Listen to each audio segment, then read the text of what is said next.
Fis-qarija insensittiva l-aħħar, id-Deputat Nazzjonalista Ivan Castillo sostna li l-għoli tal-ħajja huwa aktar stressanti minn mewt ta' membru tal-familja. Referit dwar dan il-Gazzetta Kulħadd waqt li spjegat kif l-istatistika reġgħet uriet li mhix il-forte ta' Castillo wara li reġa' kwota ħażin ċifri oħrajn biex jagħmel din id-dikjerazzjoni insensata. Il-kellim nazzjonalista sostna li tant hawn għoli tal-ħajja li l-familji ma jistgħux jaffordjaw l-għajxin tagħhom fl-istess ħin li jsostni li tkabbir ekonomiku ta' pajjiżna huwa kollu dovut għal żieda fil-konsum privat.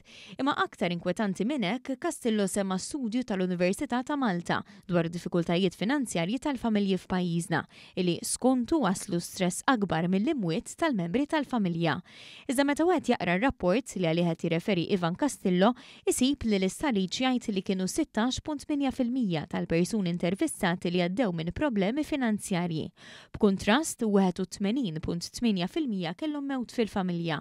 B'40% minnhom isostnu li dan wassal għal problemi psikoloġiċi qawwija għalihom.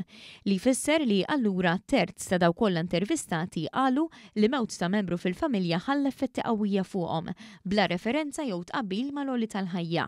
Meta wieħed ħares ukoll lejn is-16.8% li għaddew minn problemi finanzjarji, 49.3% minnhom jgħidu li dan ħall effetti psikoloġiċi qawwija fuqhom. Il-kulħadd għalhekk qalet li allura ifisser li kienu biss 8% minn daw kollha intervistati li qalu li sofrew minn effetti psikoloġiċi qawwija minħabba diffikultajiet finanzjarji. Dan huwa inqas minn kwart ta' dawk li sofrew minħabba mewt fil-familja.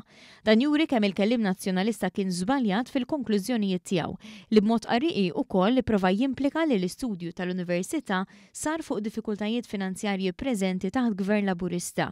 Iżda l-istħarriġ staqsa lil persuni inklużi anzjani jekk matul ħajjithom għaddewx minn xi problemi finanzjarji, li jfisser li mill-ftit li sostnew li għaddew minn problemi finanzjarji f'ħajjithom, proporzjon sinifikanti setgħu faċilment għaddew minn dawn il-problemi fil-25 sena ta' tmexxija ta' gvernijiet nazzjonalisti sal-2013. Dak iż-żmien l-ammont ta' dawk f'qagħda ta' ċaħda materjali severa kien 3 darbit akbar minn dak preżenti. Dan l-episodju minn Castillo mhux iżolat iżda jiżdied mat-taħwit riċenti tiegħu fejn wera kemm huwa wkoll inkapaċi fil-qasam ekonomiku u soċjali.